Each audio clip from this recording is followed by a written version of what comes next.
If you don't understand the delusions that go on through many women's heads when it comes to polygyny, then you might get caught up in a little silly argument about lust and when you thinking, oh no, it has to be about altruistic reasons. Listen, you can help women, you can help men, you can do it through Sodaka or charity, you can do it many different ways. You do not have to marry them. You don't.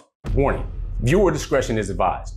The content, views, and educational material you are about to experience could challenge your belief, trigger strong emotions, and frankly, piss you off.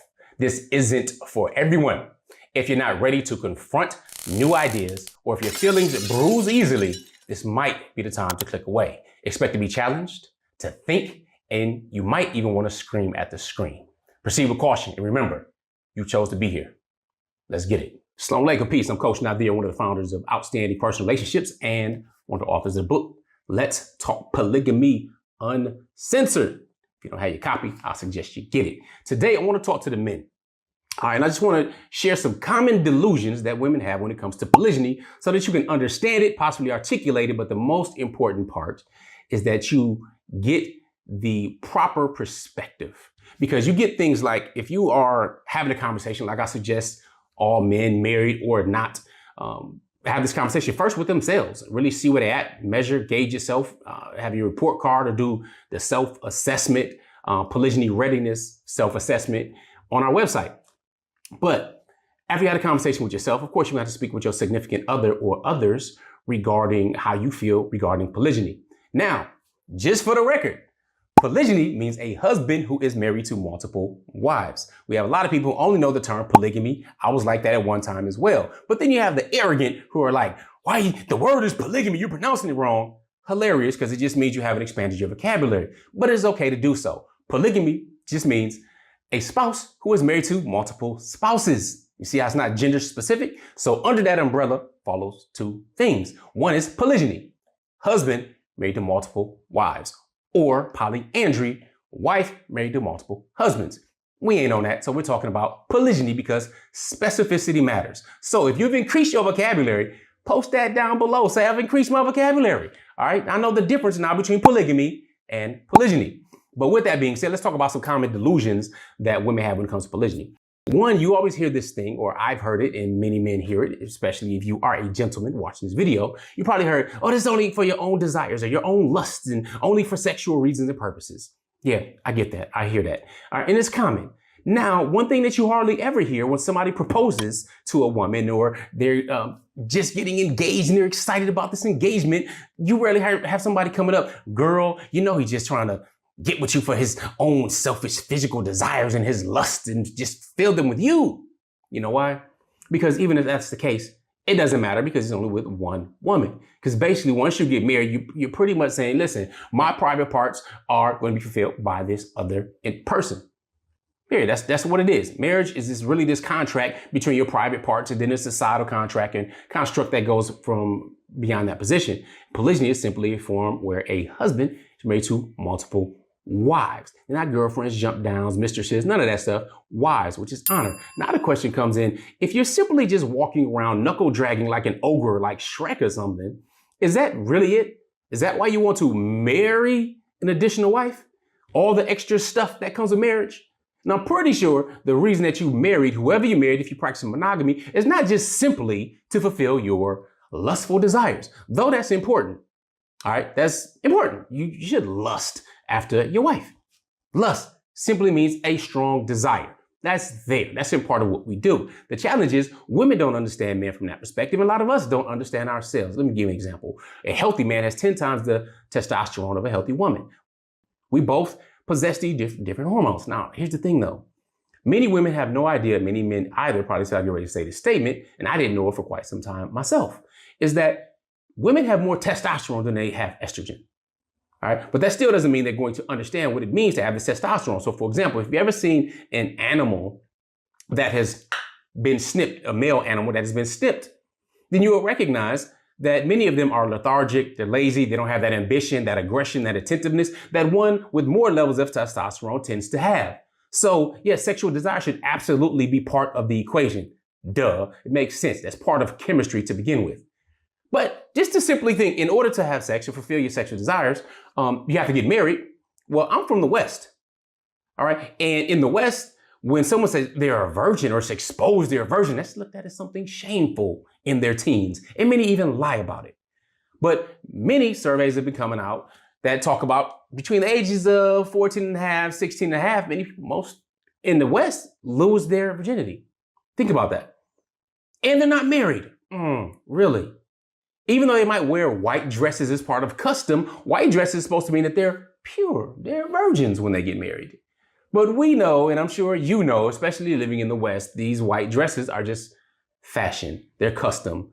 Because many of them will be black if it's regarding the body count that they have experienced, I should say. So one of the main delusions is that, polygyny is simply for lust.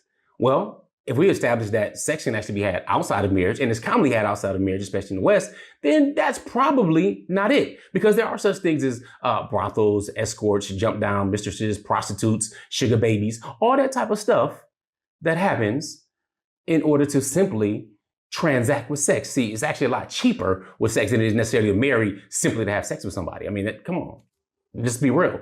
All right. So that's one of the delusions that many women face, just because there is something in you that should be attracted to your wives, period. I mean, that just not only makes common sense, but it's almost too common for many people to really grasp. That's one of the delusions. The other part is you get this thing where, there should be a benefit both ways. Meaning that, okay, well, if a man can marry multiple women, for example, then it should be the same for women. Well, newsflash, men are not simply women with penises. And women are not men with vaginas. We're different, we complement each other, and yes, we absolutely do need each other. But we are not the same. We are very different. Let me give you an example, just go back to some biological stats, all right? A man, healthy man, anytime he ejaculates, releases that life fluid, releases millions, if not billions of sperm cells, which can impregnate women. He has an engine that grows and makes more pretty much every day.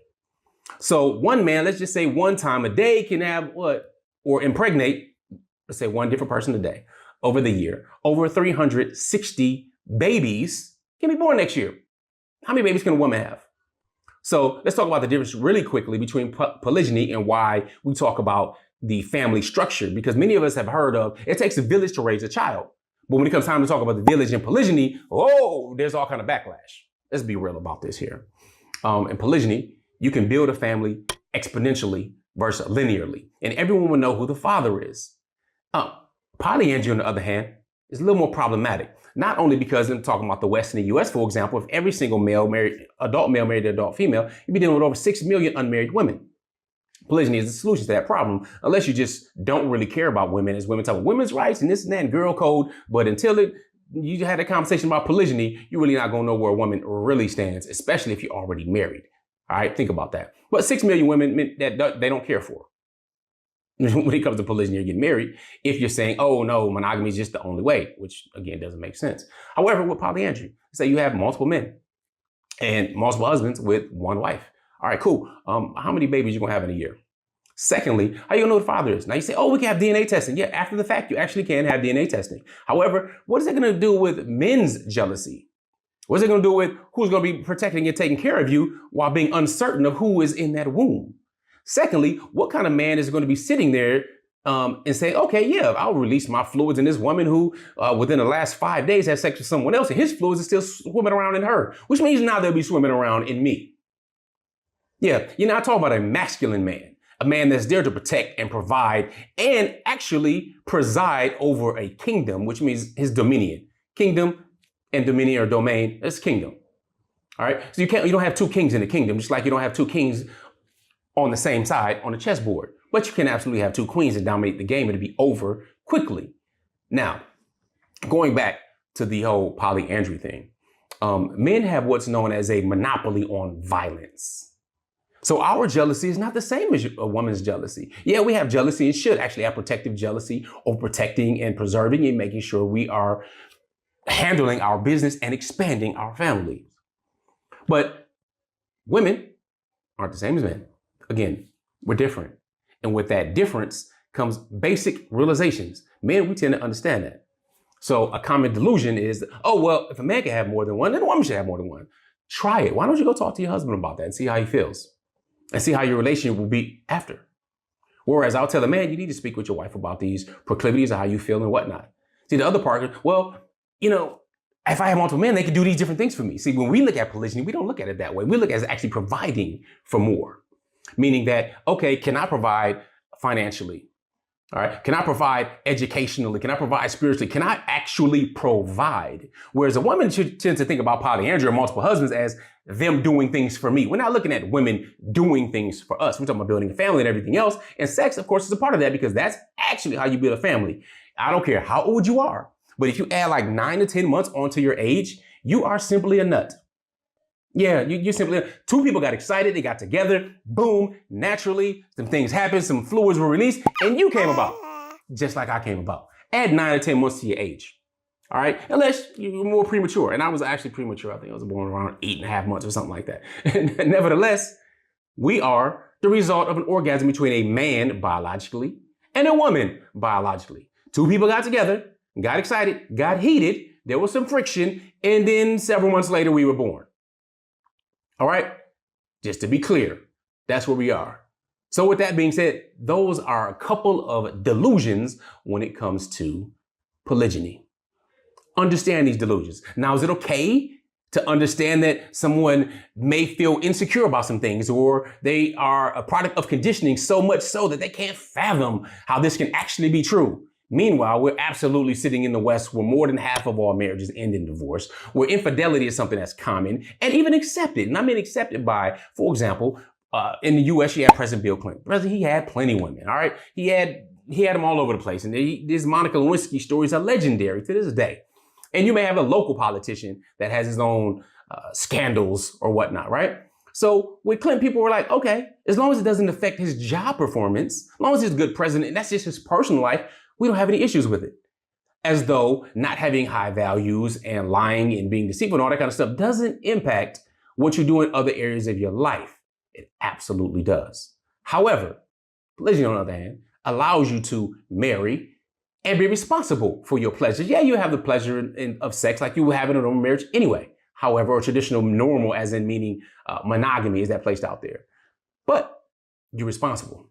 You have to protect, you have to provide, you have to also be an exceptional man if you're going to be doing it right. I'm not talking about pickup artists and people that just running game. Obviously, that's not what we're talking about here on Outstanding Personal Relationships channel. And the work that we do is educational. But if you don't understand the delusions that go on through many women's heads when it comes to polygyny, then you might get caught up in a little silly argument about lust and when you thinking, oh no, it has to be about altruistic reasons. Listen, you can help women, you can help men, you can do it through Sadaqah or charity, you can do it many different ways. You do not have to marry them. You don't. But fortunately, one sex has this thing where they want to protect and provide and establish a family with whom they're looking at providing and allowing to take part of their inheritance, which again, is one of the reasons you don't see some successful polyandrous societies where you have multiple men and one woman. One is extremely slow. Two, what type of men are with that? Not the type of men that you want to look to lead you to grow and to protect and provide your family. They're likely highly effeminate individuals, and they may have things going on with each other. Again, don't believe me? Go talk to your husband, talk to your significant other about what you want them to do for you. Similarly, biologically speaking, when we're talking about polyandry, the reality is women just after one long session can have a problem with soreness on the inside, internally, and even externally with friction. For a man, you may have soreness if it comes with different positions or different angles. However, little lubrication can handle that. Where even with one person, women have a problem. So even satisfying multiple men, one, you have to think about that. Two, as a man, having multiple responsibilities so far as providing is absolutely different than what a woman's role is. I don't know about you, but I believe in more traditional gender roles where a woman is taking care of the home, raising children. So, for example, if she's not going out to work and doing all that kind of stuff, which is not necessary, but with an exceptional man's wives shouldn't have to be able to do that, up to their choice if they want to, but that's a different discussion. However, if I say, all right, cool. My wife is more, they're nurturing. So they want to feed their families, be home and deal with the children and make things beautiful and all that kind of stuff. How you gonna do that with multiple men? You talking about hopping to other houses and now you're dealing with the clothes or the laundry or fixing stuff or getting things together and having this quality time and all that kind of stuff with multiple men somehow, right? And of course, a man's life fluid can live inside of a woman up to like 5 days. See that? And then a week out of the month, pretty much about 5 to 7 days on average, you're not even able to do it because you had a cycle thing that's going on. You see how silly that sounds? Oh, well, women should be able to. It doesn't make any sense. And I'm talking about building family, building structure, knowing who the father is, being able to provide and being excellent. Because if a man's going to practice polygyny, they want to do it right, then they should be able to be more than twice the man. That doesn't mean you don't struggle, you don't have challenges. That means you actually approach these struggles with a solution-oriented mindset to learn what you need to learn, to do what you need to do in order to have what you want to have. And that is something commendable, respectable, and every man should strive for. Because being average is nothing but the bottom of the top, but the top of the bottom. In order to practice polygyny, we suggest men become outstanding. And there's a way to do that, a whole method to do that, and we educate and stuff on that. But the first thing, or one of the first things men should recognize, is many women are delusional when it comes to these things, only because of conditioning. And many men are as well, because the fact is, not many men want to be exceptional. They'd rather just go ahead, pick up women, have what they have. You know, they say things like, hey, why buy a cow when you can have the milk for free? This dude is talking about polygyny. That means you're responsible and providing for it. Nah, there's more on the Kevin Samuels philosophy. Look, you can be married, you can go out there and deal with all these other women. That should be expected according to his philosophy, as long as you don't bring home any diseases and extra children. That's what he was on. And many men are on that, like, no, man, I'm monogamous. But I got girlfriends. It might be a zaddy or whatever. Again, these are different things that are more normalized and accepted. How about normalizing and accepting something that's honorable, raising women in the position of wives, taking care of the families, and building strong families with a strong foundation, and making sure you're leveling up to be outstanding versus being part of the mediocre masses. With that being said, I'm Coach Nazir. I help entrepreneurs and high performers who want to practice polygyny, deepen connections, develop confidence, and design a cash flow without feeling disrespected or dismissed by using my shift method, where I help people get their shift together. With that being said, I want you to put down in the comments, if you watch this entire video, that means you support what we're doing, you're hearing what we're saying, whether you agree or disagree. All right, we like to hear your comments. All right, we're up for open, honest dialogue and debate as long as it's respectable. You come disrespected, you may get blocked, or we might have time for some smoke and get back at you. Hey, we're all adults here, so if we keep it respectable, that's even better. So what I want you to do is put in the comment section below to let me know that you watched the entire video, and seeing what we're doing is average is not acceptable. Put the phrase average is not acceptable. Let us know that you rock with us. We appreciate you. Make sure you recognize that if it says subscribe up there on the YouTube, just take a half a second. Doesn't waste much time. Click it, subscribe, share this information with others if it is beneficial to you. And we look forward to working with you and seeing you over top. All right, y'all. Assalamu alaikum. Peace.